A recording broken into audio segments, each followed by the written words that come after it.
Buongiorno a tutti e bentornati a Liberamente, variazioni e scorribande qui su Radio Libertà.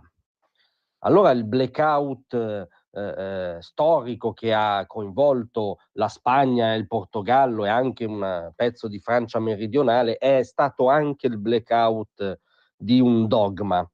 Il dogma delle magnifiche sorti progressive garantite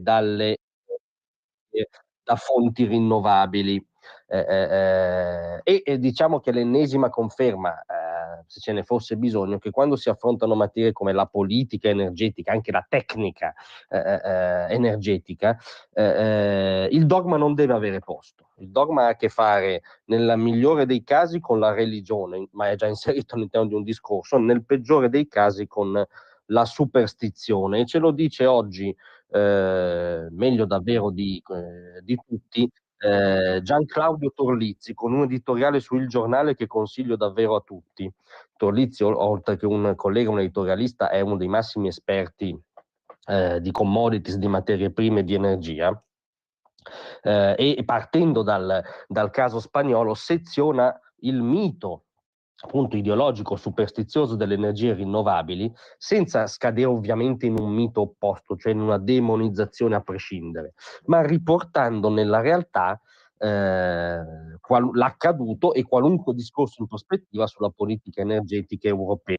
Anzitutto Torlizzi fa notare la curiosa coincidenza temporale per cui la Spagna solo una settimana fa aveva celebrato il traguardo storico per cui per la prima volta appunto il 100% della sua energia elettrica proveniva da fonti rinnovabili, quindi grandi celebrazioni all'insegna dell'ecologismo ideologico appunto e con grande ovviamente entusiasmo del governo socialista di Sanchez.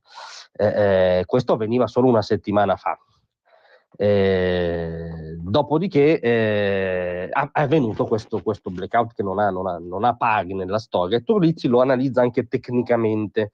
Ci ricorda che la Spagna prevedeva il 78% della sua energia da solare eolico, l'11,5% da nucleare e appena il 3% da gas, e spiega come questo diciamo maxi investimento così sbilanciato sulle fonti rinnovabili ha generato una vulnerabilità strutturale nel sistema, perché ci spiega come lui lo fa in modo molto più dettagliato e tecnico. Io non ne ho le competenze, non voglio tediarvi, ma ci spiega come di fronte a bruschi cali di intensità come quelli accaduti in Spagna serve un sistema di turbine tradizionali, siano esse garantite dall'energia nucleare o dai vecchi combustibili fossili, in assenza delle quali i pannelli solari e le pale eoliche da soli non possono far ripartire il sistema. Questo lo trovate spiegato benissimo da Torlizzi su Il Giornale. Qual è la considerazione però politica, di ragionamento che se ne può trarre partendo dal caso spagnolo ma andando anche oltre? Anzitutto appunto sgombrare il campo dalle mitologie. È un terreno troppo delicato, troppo decisivo anche geopoliticamente per muoversi all'insegna appunto di miti ideologici come quello che ormai da lustri il pensiero progressista porta avanti sulle rinnovabili. Soprattutto occhio all'analisi comparata con la Spagna, perché la Spagna ha avuto questa crisi dovuta appunto all'eccessiva dominanza delle rinnovabili, che Torlizzi non demonizza ma che rileva come avesse ormai un ruolo troppo dominante nel sistema spagnolo, ma il sistema spagnolo stesso prevede l'11,5% da energia nucleare, cosa che l'Italia al momento non prevede. E quindi l'Italia da questo punto di vista è messa ancora peggio della Spagna, perché appunto reitera anch'essa da lustri questo no ideologico e veramente fuori tempo massimo e contrario anche agli sviluppi recenti della tecnologia, al nucleare moderno, pulito, di ultima generazione. Da questo punto di vista il governo di centrodestra sembra avere le idee chiare. Recentemente ha incardinato in Consiglio dei Ministri una legge delega che dovrebbe aprire il percorso al ritorno dell'energia nucleare nella sua declinazione appunto pulita e all'avanguardia.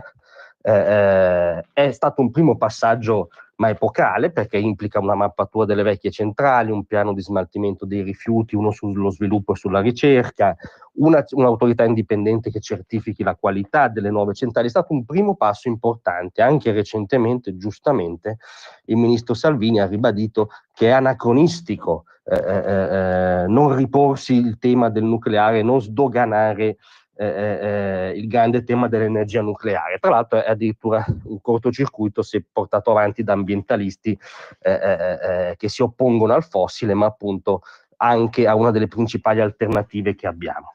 Detto questo, il pezzo di Torlizzi sottolinea come sia importantissimo mantenere una pluralità di fonti di energia. E lo dice benissimo, la transizione energetica non è una corsa verso un traguardo ideale, ma un percorso irto di ostacoli tecnici e politici. L'Europa deve investire in fretta in batterie, in reti intelligenti, in una diversificazione delle fonti che non demonizzi il nucleare né escluda i fossili come soluzione di transizione. Zero ideologia, molta concretezza, pluralismo delle fonti energetiche, altrimenti finiremo tutti in blackout. Grazie a tutti, vi aspetto stasera alle 18.